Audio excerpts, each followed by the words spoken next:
पढ़िबा हला तमाने पिला माने तो पूर्व जो माने नुआ आछो चैनल को नुआ सब्सक्राइब करना हो चैनल को जल्दी जल्दी चैनल को सब्सक्राइब कर दियो जहा फल आमे जहा भी अपडेट दबा तार नोटिफिकेशन तुम पाखर जाई पहुंच जिवो ओके पिला माने चलो देरी न करी आज आमे स्टार्ट करिवा क्लास 10 रो पाठ हला तमर पिला माने फर्स्ट चैप्टर अछि ज्योमेट्री रो तमरो ज्यामितिर सादृश्य ओके पिला माने सादृश्य कहले कोन बुझो सदृश सदृश माने एका भलिया देखा होतबो ताको सदृश हला सदृश एमती देखो मैं लिखुची सदृश सदृश माने एका भलिया देखा हो हला माने धर मु एठी गोटे तुम पई गोटे वृत्त गोटे काटिली देखो गोटे छोट आकार काटिली गोटे बड़ आकार काटिली हला देखो पिला माने गोटे बड़र न चित्र कली गोटे छोटर न चित्र कली चित्रटा टिके हेलान ठीक से मु आउथरे चित्रटा काटुची लक्ष्य कर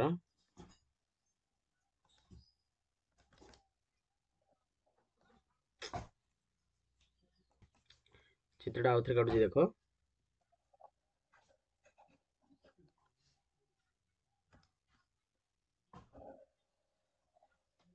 देखो गोटे बड़र न चित्र कली आ गोटे छोटर न चित्र कली बुझीगला देखो आंकर कौन आकृति समान आकृति अच्छी ना जे एगुड़ा सब वृत्ताकृति आकृति होची वृत्त हला आकार किंतु पिला माने आर कौन अच्छी ना गोटे सान गोटे बड़ अच्छी आकार भिन्न अच्छी मात्र आकृति एका ही अच्छी तो ये जो एका भलिया देखा होची आको सेति पे हमें कहूचे सदृश हैला कोन कहूची सदृश सेमति देखो मैं आउटे एठी काटुची एटा गोटे छोटे जन चित्र काटिली आउटे देखो तम पय गोटे बडरन चित्र गोटे काटिली हैला आंकर आकृतिटा कोन टिके आयत चित्र नक अछि हैला तेणु आकृति होची आंकर आयत चित्र आकृति होची आयत चित्र हैला किंतु आकारटा भिन्न अछि ना हला आकार बड़ छोट सब अछि बड़ छोट एमती सब आकार रो अछि हला आई थिंक तमे बुझी पड़थो सदृश कोन सदृश माने एका भलिया देखा होथबो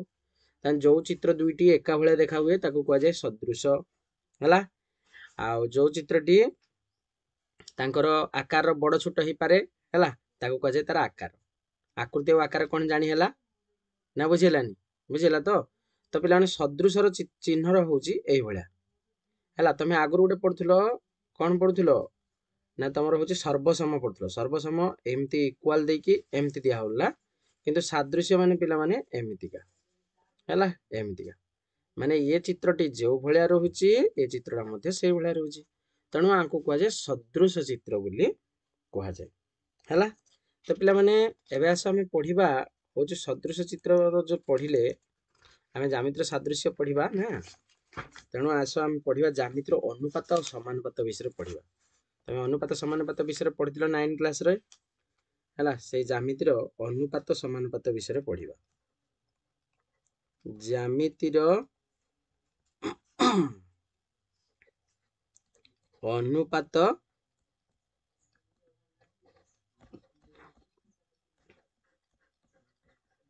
ओ समानुपात हैला ज्यामितिर अनुपात समानुपात विषय बुझिबा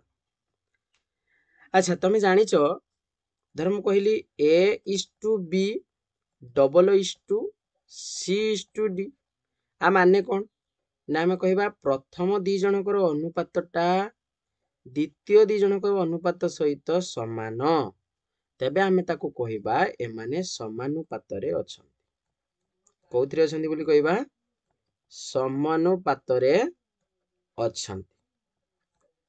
एया कहबा ना नहीं अच्छा देखो पिला माने आमे बर्तमान दीटा त्रिभुज को नेकी कंपैरिजन करिवा देखो तुम पय बर्तमान मु रंग चेंज करजी आ देखो पिलान देखो बर्तमान मु दीटा त्रिभुज काटुची ये होची गुटे त्रिभुज ये होची आ गुटे त्रिभुज हैला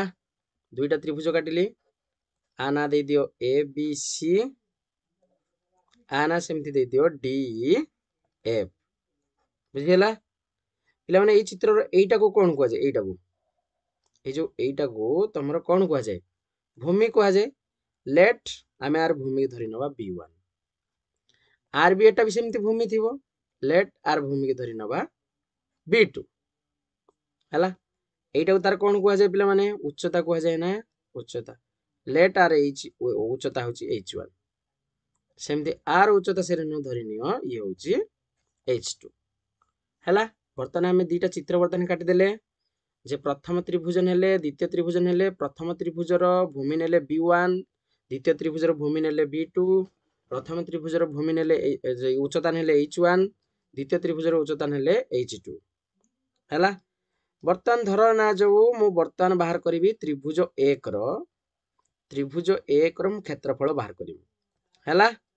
त्रिभुज 1 रो क्षेत्रफल आमे बाहर करिबा आमे जानछे पिला माने जे कोनोस त्रिभुजर क्षेत्रफल फार्मूला कोन हाफ भूमि इनटू उच्चता ताने हाफ भूमि होची B1 एटा प्रथमटा नहोची हैला इनटू उच्चता होची H1 ताको दे दियो हमरो इक्वेशन 1 सेमती पिला माने मु धर द्वितीय त्रिभुजर क्षेत्रफल बाहर करिमु त्रिभुज 2 रो क्षेत्रफल इक्वल टू आमे लिखिया से न हाफ द्वितीय रो भूमि केते अछि B2 इनटू उच्चता केते अछि H2 तो आकु धरि नेले आमे होची इक्वेशन 2 हला वर्तमान दुईटी त्रिभुजर आमे क्षेत्रफल लिखि देले धरिनिया जाऊ वर्तमान त्रिभुज 1 और त्रिभुज 2 रो वर्तमान अनुपात देखिबा हला आमे अनुपात समानुपात संबंधी देखिबा ना तेणु आमे गोटे काम करिया त्रिभुज 1 और त्रिभुज 2 रो अनुपात देखिबा हला त्रिभुज 1 और त्रिभुज 2 रो अनुपात देखिबा तो देखिले आमे कोन कहबा धरो जेमती आमे एग्जांपल दवा 5 और 15 रो अनुपात देखिबा तान ताको लेखु आमे एमती अनुपात माने विभक्त रो लेखु 5/15 5 के 5 5 3 15 जे आमे लेखु 1/3 अर्थात 1:3 आमे एमती लेखु हला ठीक एमती आमे देखो प्रथम त्रिभुजर क्षेत्रफल हिला केते प्रथम त्रिभुजर क्षेत्रफल हिला हाफ भूमि इनटू उच्चता द्वितीय त्रिभुजर सेमती हाफ भूमि इनटू उच्चता तान प्रथम त्रिभुजर धर मु लेखिमी क्षेत्रफल रो तो दी जनर अनुपात बाहर करिवा त्रिभुज 1 रो क्षेत्रफल बाई त्रिभुज 2 रो क्षेत्रफल हे जिवो काइना अनुपात माने गोटे टाइप रो विभक्त तान त्रिभुज 1 रो क्षेत्रफल बाई त्रिभुज 2 रो क्षेत्रफल हबो या ना नहीं अच्छा लेट वर्तमान हम कहिबा तांकर धर भूमि समान कर दवा भूमि समान तांकर भूमि समान पिला माने भूमि समान माने तार भूमि कोन नेले B1 नेले प्रथम रो द्वितीय रो नेले भूमि होची B2 ताने हम कहि परिया B1 = केते B2 कहि परिया ताने आंकर तांकर भूमि जदि हम समान कर दोचे देखिबा तांकर क्षेत्रफल ऊपर कोन इफेक्ट पडुची देखो त्रिभुज 1 रो क्षेत्रफल हम लिखिबा त्रिभुज 1 रो क्षेत्रफल हला बाई त्रिभुज 2 रो क्षेत्रफल त्रिभुज 2 रो क्षेत्रफल अच्छा प्रथम त्रिभुजर क्षेत्रफल पिला माने कोन नेले ना half into B1 into H1 द्वितीय सेमती कोन नेले half into B2 into H2 या नेले ना नहीं अच्छा मते कहिलो एठी तमरो हाफ एठी तमरो हाफ कटि जीव ना एठी सेमती B1 एठी सेम B2 कटि जीव ना नहीं कि काहे कटि जीव पिला माने कारण हम एठी नै जे B1 जहा B2 से B1 = B2 सेति पय एठी B1 और B2 कटि गला ताने हम कहि परिया आ रहिला ताम पाखर H1 बाई H2 रहिला ताले एठी कोन पिला माने बुझिले जे त्रिभुज द्वयर जदि भूमि समान हे होउची त्रिभुज द्वयर भूमि समान हेले त्रिभुज द्वयर भूमि समान हेले सेमानकर क्षेत्रफलर अनुपातटा सेमानकर क्षेत्रफलर अनुपातटा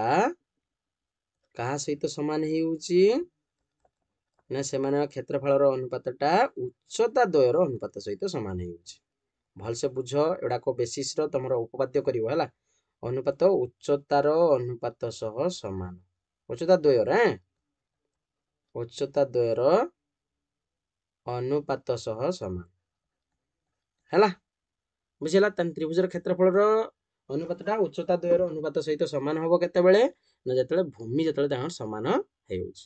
ତ ପିଲାମାନେ ସେଇଭଳିଆ ଆମେ କହିପାରିବା ନା ଲେଟ୍ ବର୍ତ୍ତମାନ ଆମେ କଣ କରିବା? ସେତେବେଳେ ଆମେ ଉଚ୍ଚତା ସମାନ ଭୂମି ସମାନ କରିଥିଲେ, ବର୍ତ୍ତମାନ ଲେଟ୍ ଉଚ୍ଚତା ସମାନ କରିଦେବା। h1 is equal to h2 କରିଦେବା ହେଲା। ଲେଟ୍ ଆମେ ବର୍ତ୍ତମାନ କଣ କରିବା ନା ଉଚ୍ଚତା ସମାନ କରିଦେବା। ଉଚ୍ଚତା ସମାନ କରିଦେନେ ତ୍ରିଭୁଜ 1 ର କ୍ଷେତ୍ରଫଳ ବାଇ ତ୍ରିଭୁଜ 2 ର କ୍ଷେତ୍ରଫଳଟା ତମର ସମାନ ହେଇଯିବ। ଏଠି ଖାଲି ଲେଖି ଦଉଛି କ୍ଷେପ ହେଲା। କ୍ଷେତ୍ରଫଳ ଏଠି ହଉଛି ସେମିତି କ୍ଷେତ୍ରଫଳ। ଆର ସେମିତି ଲେଖିବା half b1 into h1 divide by half into b2 into h2। ଆମର ଏଠି ହାଫ୍ ହାଫ୍ କ୍ୟାନ୍ସେଲ ଆଉଟ୍ ହେଇଯିବ, h1 h2 ବି କ୍ୟାନ୍ସେଲ ଆଉଟ୍ ହେଇଯିବ ନା ନାହିଁ, କାରଣ ଆମର ଉଚ୍ଚତା ସମାନ ଥିଲା। ତେଣୁ ପିଲାମାନେ ଆମେ କହିପାରିବା ଯେ b1 by b2 ଆଉ ରହିଲା। ଏଉଠୁ ପିଲାମାନେ କଣ ଆମେ ବୁଝିଲେ ନା ଯଦି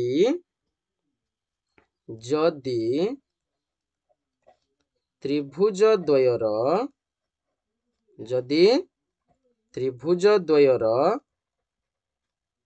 ଉଚ୍ଚତା ଯଦି ସମାନ ହେଇଯାଉଛି, ତ୍ରିଭୁଜ ଦ୍ୱୟର ଉଚ୍ଚତା ସମାନ ହେଲେ ହେଲା, ତ୍ରିଭୁଜ ଦ୍ୱୟର କ୍ଷେତ୍ରଫଳର ଅନୁପାତ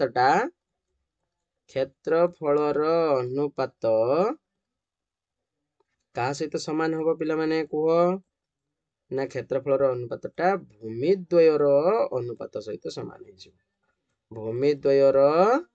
ଅନୁପାତ ସହ ସମାନ ହେଲା। ଭୂମି ଦ୍ୱୟର ଅନୁପାତ ସହ ସମାନ ହବ ହେଲା। ବୁଝିଲା କି ନାହିଁ? ତାହେଲେ ଆମେ ଦେଖିଲେ ଯଦି ଯେକୌଣସି ଦୁଇଟି ତ୍ରିଭୁଜର କ୍ଷେତ୍ରଫଳର ଅନୁପାତ ଆମେ ଦେଖୁଛେ, ଯଦି ତାଙ୍କର ଭୂମି ସମାନ କରିଦଉଛେ,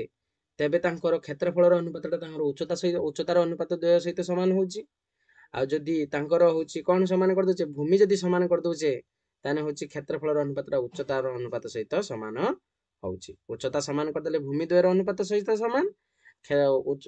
ଭୂମି ସମାନ କରିଦେଲେ ଉଚ୍ଚତା ଦ୍ୱୟର ଅନୁପାତ ସହିତ ସମାନ ହବ। ଏହା ଆମେ ଦେଖିଲେ। ବୁଝିଲା କି ନାହିଁ? ନା ବୁଝିଲାନି? ତାପରେ ଦେଖ ପିଲାମାନେ, ଏଇଠୁ ଆମେ ଆଉ ଗୋଟେ କଥା ଏଇଠୁ ବୁଝିବା। ଦେଖ ଏ କଥା ଜାଣି ହେଇଥିବ ନିହାତି। ଦେଖ ନେକ୍ସଟ ଦେଖିବା ଏଇଠି। ବର୍ତ୍ତମାନ ତମ ପାଇଁ ଗୋଟେ ଏଇଠି ତ୍ରିଭୁଜ ଗୋଟେ କାଟୁଛି। ଏଇଠି ଗୋଟେ ଆମେ ଗୋଟେ ତ୍ରିଭୁଜ ଗୋଟେ କାଟିଲେ ହେଲା।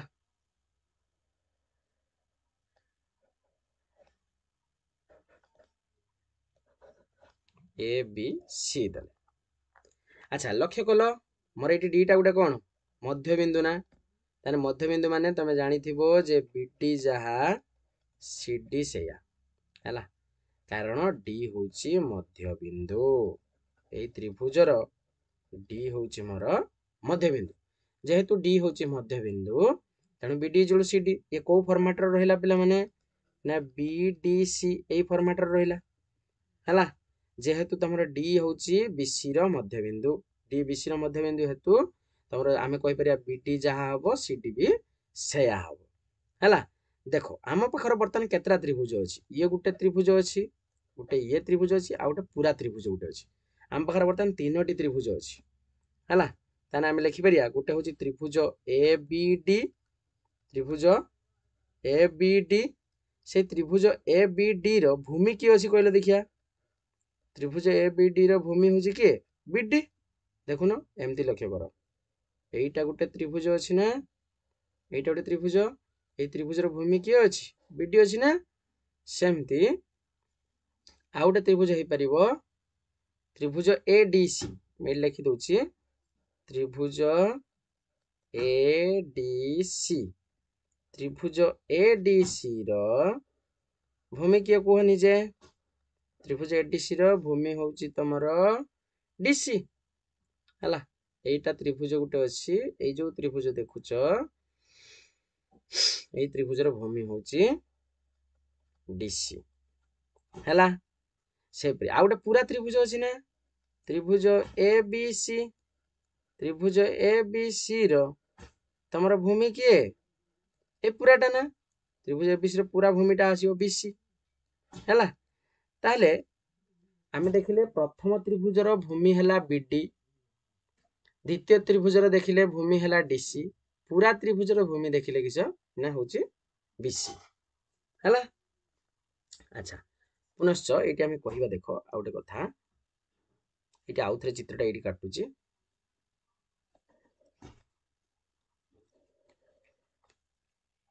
एटी चित्रटा आउथरे काटुची देखो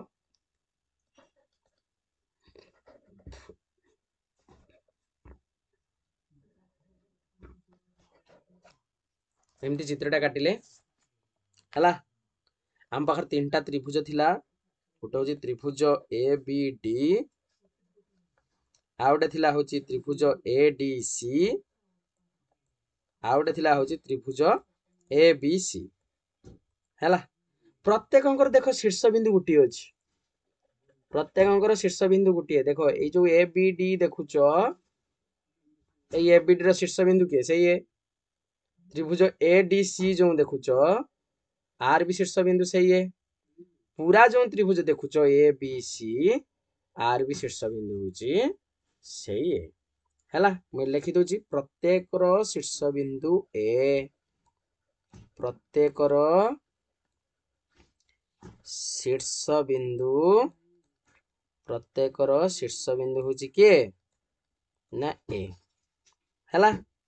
अच्छा वर्तमान आमे कोन करिबा एइटु गुटे आमे वर्तमान अंकन करिबा उच्चता एइटु गुटे अंकन गले उच्चता आना दे दियो पी हला तो वर्तमान हम लिखि परिबे ना A P is perpendicular to BC A BC प्रति एमती हेजी देखो ए बीसी एट रहिला हला एटा होची तमर ए एटा होची पी एपी टा होची बीसी प्रति लंब अंकन हेची हला किसे हेची लंब अंकन हेची हला अच्छा ताना हमें कहि परिबा ना प्रत्येक त्रिभुज रो उच्चता होची एपी तान त्रिभुज एबी रो भी उच्चता सही एपी हे परियो त्रिभुज एडीसी रो भी उच्चता सही एपी हे परियो त्रिभुज एबीसी रो भी सही उच्चता एपी होबो तान लेखि होबो एटी जे प्रत्येक त्रिभुज रो उच्चता होची प्रत्येक त्रिभुज रो उच्चता होची एपी हला बुझी लगी नहीं प्रत्येक त्रिभुज रो उच्चता किए एपी अच्छा ता माने प्रत्येक त्रिभुज रो जदी उच्चता एपी हला तान प्रथम त्रिभुज रो उच्चता जति के होबो द्वितीय त्रिभुज रो उच्चता भी सेति के होबो तृतीय त्रिभुज रो उच्चता सेति के होबो ना नहीं ता माने हमें कहि परिबा जे एमाने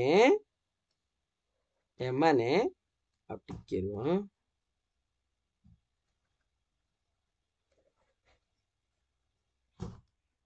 एमाने सम उच्चता विशिष्ट एमाने सम उच्चता विशिष्ट ताले पिला माने आमे एटी कोन बुझिले कहले देखिबा ना जदी समस्ते हला दीटा बा ताठारो अधिका त्रिभुज जदी तांकर भूमि गुटिए होउची बा गुटे सरल रेखा ऊपर होउची धर एइटा गुटे सरल रेखा एई सरल रेखा ऊपरे भूमि रहउथो तांकर गुटिए भूमि रहउथो गुटिए एई सरल रेखा ऊपरे जते सब भूमि रहला माने ए सरल रेखा ऊपरे एइटा गुटे भूमि रहला एइटा गुटे भूमि रहला आ सेमान जदी गुटिए शीर्ष रु जदी सेमाने बाहरुचंती जदी सेमाने गुटिए शीर्ष रु बाहरुचंती तमाने सेमानकर सब उच्चता गुडाक समान होबो कोन होबो उच्चता समान होबो ताले आमे कहि परिबा जे दुईटी त्रिभुजर भूमिमान एक सरल रेखा उपरे रहिले सेमानकर शीर्षबिंदु अभिन्न हेले त्रिभुज गुड़िक सम उच्चता हेबे माने गोटे शीर्षरु सेमाने एमती बाहरथिबे एमती एमती एमती तमर जेते उडे थाउ जदि गोटे शीर्षरु बाहरिचंती तांको सेमाने आ सेमान जदि गोटे सरल रेखा ऊपर जदि तांको भूमि गुड़ाक जदि रहिछि तेबे तांको उच्चताड़ा सब सम उच्चता हो आर उच्चता जेतिक हो प्रथम त्रिभुजर उच्चता जेतिक हो द्वितीय त्रिभुजर भी उच्चता सेतिक हो तृतीय त्रिभुजर भी उच्चता सेतिक हबो बुझिहेला तामाने जदि गोटे शीर्षरु सेमाने एमती बाहरिचंती जेते उडे तमर भूमि तमर क्रिएट होउची से जदि सबु जदि गोटे सरल रेखा ऊपर एमती रहिचंती तेबे तांकर उच्चता गुड़िक सम उच्चता हम क्लियर यही बेसिस रो उपपाद्य अछि तमर बुझिला आमे नेक्स्ट क्लास रे एही बेसिस रो उपपाद्य गुड़ी को आमे पढिबा आओ बुझिबा हला तो पिला माने आज पई एतिकी थाओ पुणी आमे नेक्स्ट क्लास रे देखिबा ओके चैनल को जे माने नुआ आछो चैनल को सब्सक्राइब करि रखो।